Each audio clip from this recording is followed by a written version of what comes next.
เนาะสบายต้องสบายดีบ่าสบายดีจ้าว่าจังใดเลยค่อยจะมายังก็ไม่ด่ามึงเลยตัวยังคือด่าเขาไปเห็นยังไงแต่มึงอ้วนเขาอ้วนแล้วเป็นอะไรก็ไม่ได้เป็นได้ช่องหัวกลางตาโกหรือมีอะไรมากระพาเขาเป็นตบป่ะแหละจัดมาสิกูปฏิรับกูยันมึงเก็บสวนกูแทนกันส่วนเจ๊น้อยกับมาเมามอยซอย8สุดๆทุกคนวันนี้ได้อะไรมาสแต็กวันนี้เราได้อะไรมาสแต็กอันนี้มาให้มึงสแต็กในซื้อใน10,000 thank you มากค่ะขอบคุณค่ะแล้วก็ไม่แก้มังกรเขาได้มาให้คอยกินพี่น้องกินน้ำกันบอกกูก็ซิมซื่อแต่ความมึงทำในสแต็กแบบจะไม่เฮาเบาๆเลยบอกรวมไปเพราะว่าเพื่ออีนี่มันอยากสแต็กน้ำอยากอยู่แล้วอีบักหน้าอีกมันบ่มีหมูครบเลยนะมันจะครบกันตรงนี้แหละประเด็นเขาไล่ออกจากฝูงเลยเนาะไผ่เขาไล่กูออกจากกลุ่ม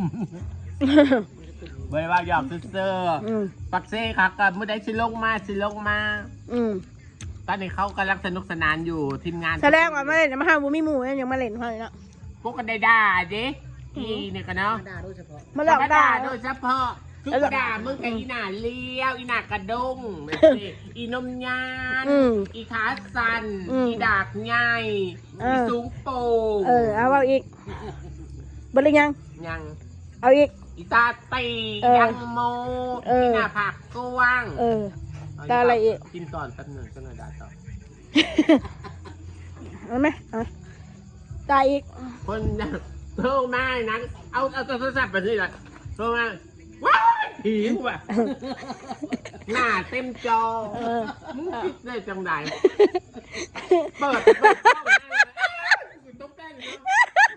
ได้บ้านจังใดเจ๊น้อยเขาจะบอกเก่าเด้อจะเป็นคนอื่นนะเขาบอกครบแล้วเราด่าปานนี่นะเลิกคบตั้งนานแล้วนะคบเพื่ออะไรก็ไม่รู้มีอะไรให้คบก็ยังไม่รู้เลยนี่ดูซีเด็ดไอดอลในประเทศลาวรู้จักมีอะไรก็ไม่รู้มีกระปุกดังๆจ้าจะอ่อนเนาะพี่จะคบกูว่าเขาคบยันว่าใจมาแม่เขาอยากกินจ้าบ่อยากกินเขาว่าคนเขาหมักคนจริงใจมาแม่แบบนี้นะเขาเรียกตอแหละเขาไม่เรียกคนจริงใจเขาเรียกคนตอแหละมึงด่ามันบ่ฮู้มันตอแหลไผ่ตอแหลรุ่นกูในตอแหลใช่คือกูด่ามึงไงคืออีห่านี่หรือกูด่าเห็นป่ะเวลาอีห่าเลยตอนนั้นอีห่าได้บัตรนี่คืออีนี่คือกันคือมึงกับกูตอแหลป่ะว่าอีขาสั่นอีขาต้นตาลอีพุงนะอีพุงขาต้นตาลพี่น้องเบิ่งขาต้นตาลนมกับยานดังกับแม่ตากระตีคอยสิบ้าคืนได้บัตรนี่บ้าตั้งตอนนี้ห้ามพูดเพียงก่อนบ้าก็จะบ้าคืนเขาไม่ได้ว่าให้เจ้าเขาจะบอกว่าหนึ่งน้มยานเขาก็มีลูกมีผัวแล้วนะชาน้อย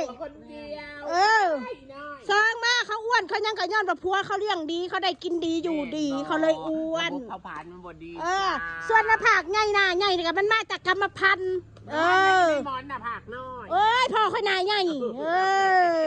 ส่วนทุดังฮักคู่ดังแหว่งเนี่ยกันมาพ่อพามาจะบอกให้ชนขาสั้นขาเตี้ยก็ได้แนวพ่อเตี้ยเด้ไอ้มอนบ่เตี้ยจ้าสูงอยู่สูงกว่าลูกนะเพราะฉะนั้นสิ่งที่เจ้ว่ามานั่นหนูโนชนโนแคร์นะคะเพราะว่ามึงไม่งามเท่ากูไม่งามก็ได้ผัวก่อนเจ้4 ทุ่มจ้ามันน่า4 ทุ่มบ่แม่นแล้วบ่แม่นบ่แม่นสิไปสดแก้วเขาแล้วบ่แม่นแก้วข่อยแล้วเนี่ยคลิปนี้ด่ากับเจ๊ขาวเด้อพี่น้องเลยเพิ่นมักบุรีคนดักเพิ่นบุรีมึงบุรีผู้เดียวมึงบ่งามลิเวลาโทรศัพท์กูบอกเวลาก่อนซื้อนาฬิกาห่างๆแบบ43พุ่นน่ะว่าจะไม่จริงบ่เฮาถามแน่ให้เฮาห่างๆแบบนั้นล่ะบัดนี้เฮาทรมานยืนอยู่จังซี่ผู้เดียวหาแขนเฮาน่ะแบบนี้จังซี่น่ะเอามาวัดเบิ่งกันเอาแขนไปยาวกว่ากันนะมั้ยเอามั้ยเอาก็ได้ยังไม่เยอะบ้าสำคัญนั่นแหละได้จะว่า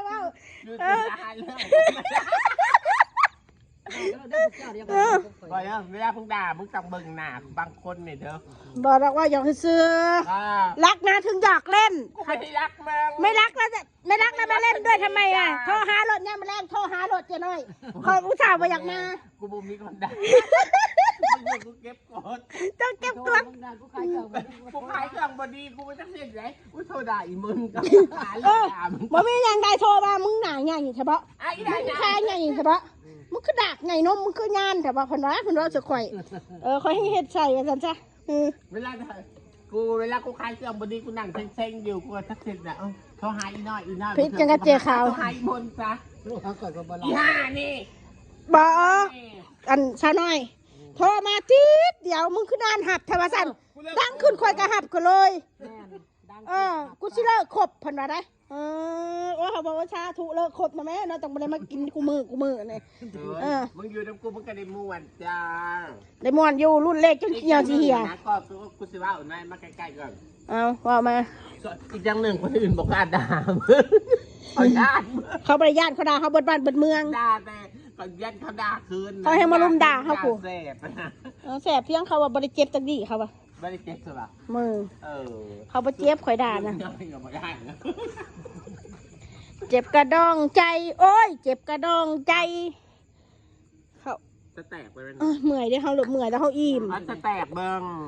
ก็เขากินบัด2 ตอนแล้ว เอาไป2 ตอนแล้ว นู่น เขาเอิญมึงหัดกินใช่ปะ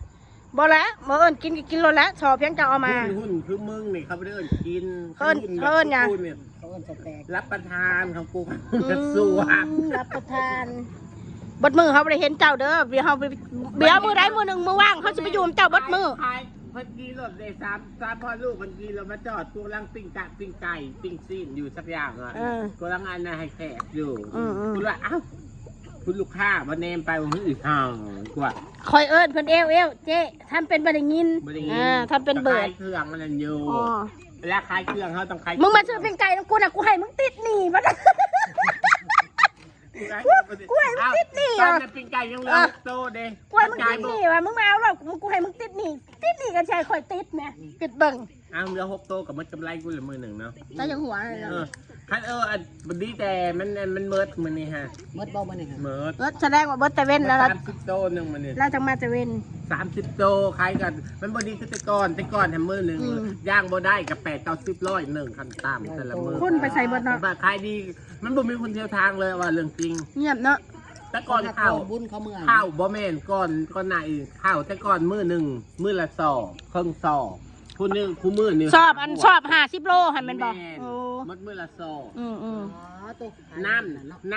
ำดอกน้ำดื่มนี่ก็เก็บใส่พวกเครื่องดอกเครื่องดื่มคู่มือนี่ฮะ10 ล้านอย่างเงี้ยมือ10,000 กว่าบาทนะ แต่ก่อนทันเก็บข้าวแบบว่า สมัยก่อนรุ่นจุกขายดีๆสมัยแบบว่า2-3 ปี5 ปีก่อนโควิดนะเก็บเดือนหนึ่ง300,000ในขั้นต่ำเข้าใจแล้วเดือนหนึ่ง300,000ในขั้นต่ำแล้วไปซื้อของกินคือคู่มือเนี่ยไม่ใช่ว่าถึงค่าไฟกับแพงค่าเด็กอีกค่าฮีแตกเครื่องของไม่ยั้งเนี่ย เด็กน้อยมีจักคนอยู่หัน 3 จ้างผู้ละเท่าไหร่ คนละ2 ล้าน กวยถือ กินอยู่น้ำเฮาจ้า ถืออะไร เว ค่ะ ลาไปทองไปเที่ยวเขาซื้อเขากินเสื้อผ้าเขาซื้อเขาใส่จ้าเขาไม่ต้องเอฟซื้อจ้า บักขายไก่พี่น้องขายแพง แพงฮีแพงแต่ มี บ้า เอน ฟ มึง ว่า ว้าว มีFC บอกคอยว่าก่อนให้คอยว่าก่อนคอยว่าให้คอยว่าซะก่อน150,000จ้าต้นทุนกับโลนึง90,000เลยไก่ เอ ล่า ฟซีว่าทำไมซื้อไก่ไม่เห็นไปอุดหนุนเจ๊ขาวเลยผู้ขี่นี่ก็เจ๊ขาวขายคนมาแพง ฮีแพงแต่ยังไก่คุณภาพซื้อโล90 เออ ค่าหนีบค่าคั่ว บ้านอื่นน่ะเขาขายถูก70-80 กระโตสัมภามือมันก็ไปซื้อเลย ก็ซื้อก ระเจิดไป80มันก็กินสัมภามือของกูอ่ะเนื้อหนังเต็มไก่กูคัด ขายแพงอ่ะใครสิอยากซื้อซอย ขนาดมึงมาซื้อซอยกูยังขายดีจ้า ติดหนีใครอยู่ นี่เลิกครบจ้า แล้วกบยังวันเว้นยังเอินไปติดหนีอยู่ ได้แล้วมันโดนแล้ว มาว่า เมื่อยครั้งตายแล้วเสียงก็อีมันไม่ว่าถึงเนาะ เอาแล้วแหละ เสียงก็แบบว่าพันธิดาอีสร้างน้ำมันเผื่อขาบนยาวนะเฮ็ดมึงงวงแล้วก็แบบคันอีโป ในมือค่ะ เนาะหรือว่าอีหยังมา อีเพียงกระดาษบ้านเบิร์ดเขาบอกให้ด่าให้เบิร์ดไปยังบ่เบิร์ดอยู่เนาะ เวลาสิดาแท้ๆมันคือ ขึ้นบ่ออกก็ยังบ่ซ้ำเฮา กูเวลามึงหับโทรศัพท์ปุ๊บเนี่ยกูด่าเลยอ๋อไปอ่ะปิดคลิปเถอะสาโอเคล่าได้ไหมเจ้าหยอกว่าหัวกันเลยทุกคน